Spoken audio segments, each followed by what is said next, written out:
welcome to my October TBR, aka all the spooky books I want to read in the month of October, since October is officially spooky season, since Halloween's coming up and I couldn't be more excited. That's why I'm wearing this orange jumper, because I feel like this is perfect for the spooky season. I think I've got about 11 books on my TBR this month, so we are aiming a little bit high, but I did read 12 books last month and I read every single book on my September TBR last month except for one book that I DNF'd. So let's hope that we actually stick to the TBR in October as well. I'm also planning on doing some spooky reading vlogs as well for some of these books, so definitely stick around if you guys want to check those out. And with that all being said, let's hop right into my October TBR. Number one on the TBR list for October is obviously Verity by Colleen Hoover. I've had this on my bookshelf for almost a year now, but I have been wanting to save this specifically for spooky season, and I really want to film like a dedicated reading vlog for this book. I don't know anything about this book except that it is a psychological thriller, very mind-boggling and creepy vibes. That's all I know. I'm going into this book completely blind. I also want to read Layla by Colleen Hoover as well. I'm also going to be going into this book blind too. I'm probably going to do a reading vlog for this one as well, but I do know that this one is a paranormal thriller, so there must be ghosts in this book, I suspect. The next book I have, I think this is more of a cozy mystery and it's also a romance as well, so I think this is going to be a book that I will enjoy, and that is The Ex-Hex by Erin Sterling. I am going to read the back of the book for this one. 9 years ago, Vivian Jones nursed her broken heart like any young witch would. Vodka, weepy music, bubble baths, and a curse on the horrible boyfriend. Sure, Vivian knows she shouldn't use her magic this way, but with only an orchid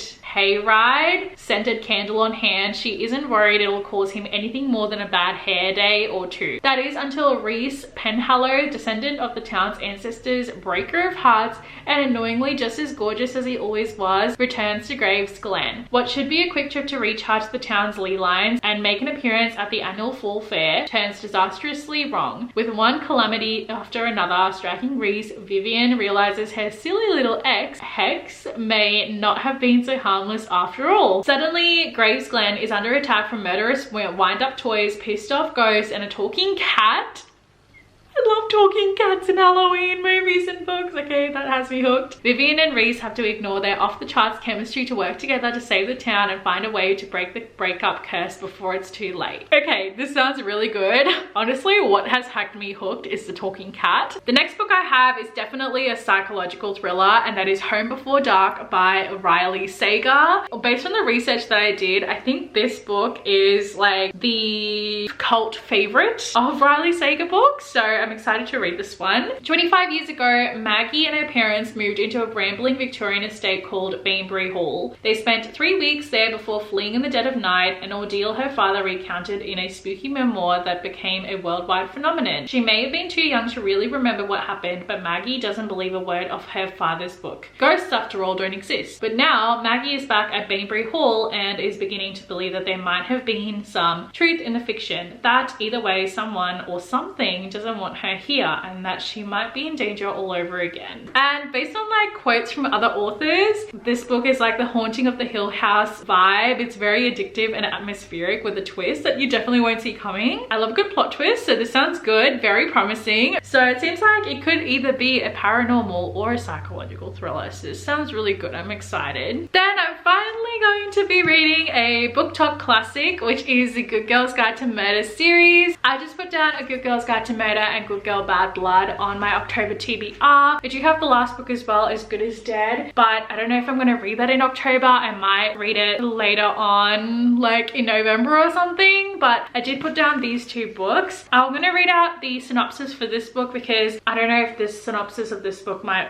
like spoil the first book. 5 years ago, schoolgirl Andy Bell was murdered by Sal Singh. The police knew who did it. Everyone in town knows who did it. But having grown up in the same small town that was consumed by the murder, Pippa isn't so sure. When she chooses the case as a topic for her final year project, she starts to uncover secrets that someone in town desperately wants to stay hidden. And if the real killer is still out there, how far will they go to keep Pip from the truth? So this is definitely a murder mystery vibe. I believe I've heard Good Girl Bad Blood Blood kind of has a podcast vibe. But yeah, these two are definitely some anticipated reads that I'm very excited to get to. Then I've got a Lisa Jewell book because she is an amazing mystery storyteller, and I have chosen The Family Upstairs. This, I believe, is part of a duology or a series. So the back of the book says, in a large house in London's fashionable Chelsea, a baby is awake in her cot. Well fed and cared for, she's happily waiting for someone to pick her up. In the kitchen lie 3 decomposing corpses.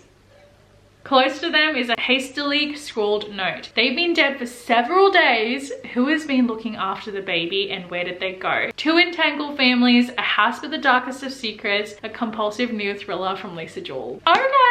Okay, I'm excited. I read Then She Was Gone a couple of months ago. Absolutely adored that book. It was so good. So I'm really excited to read The Family Upstairs. Then I've got The Mother-in-Law by Sally Hepworth. This I actually thrifted a few weeks ago, so I'm super excited to read this too. You may get to choose your partner, but you don't get to choose your mother-in-law. From the moment Lucy met Diana, she was kept at arm's length. Even after marrying Oliver, Lucy knew they'd never be close. But who could fault Diana, a pillar of the community, an advocate for social justice, the matriarch of a loving family? That was 10 years ago. Now Diana has been found dead. There is a suicide note, but the autopsy reveals foul play. And everyone in this family is hiding something. So this is a domestic thriller, and I am very excited to read this. This is my first Sally Hepworth book, and I believe she's an Australian author as well. So absolutely love that. Super excited to hopefully get around to reading this in October too. Those were actually all the thriller books I have, but I also do have 3 other books on my TBR that are not thrillers. So the first one is actually a fantasy, and it has such a beautiful cover.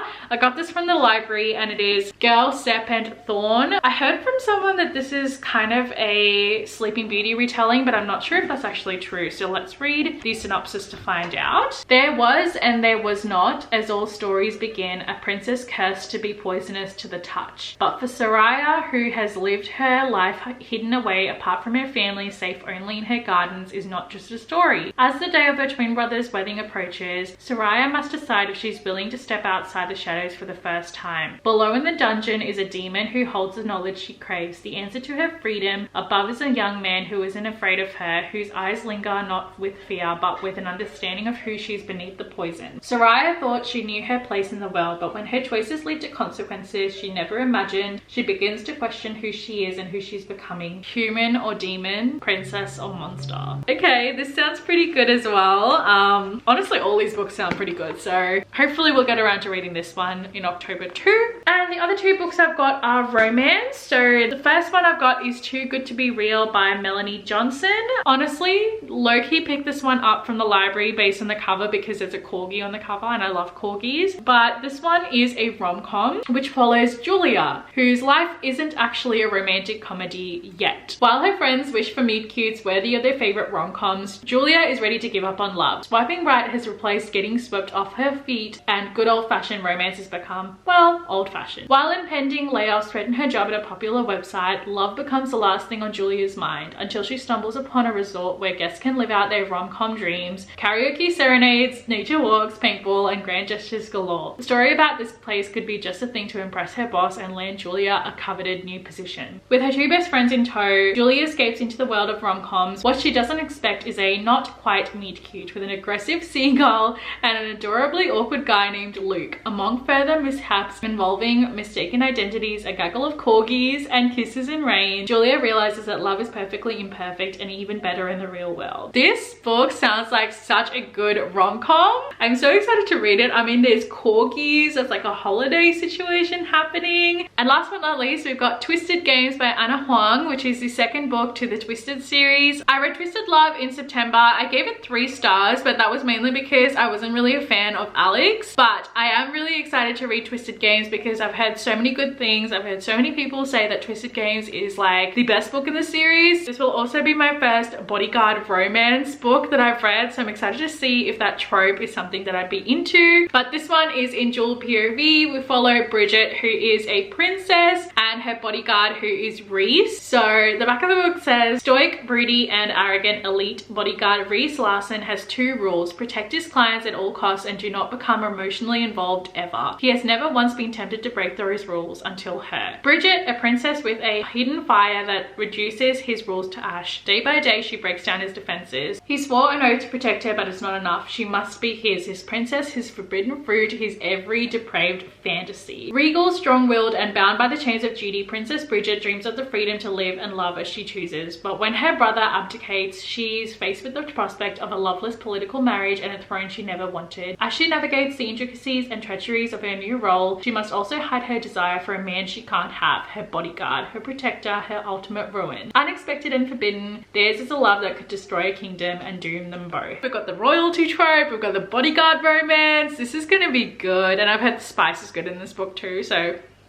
love that. So those are the books that I'm hoping to read in the month of October. Let's see if I actually manage to stick to my TBR though. You will find out in my wrap up at the end of October. But if you guys enjoyed watching this video, please give it a huge thumbs up. I'll have my September wrap up coming through shortly, so keep an eye out on that if you want to see the books that I've read in September. And subscribe to my channel down below. I post new videos every week, and follow me on all my socials. I'll have the link down below too. And I will see you all in my next video. Bye!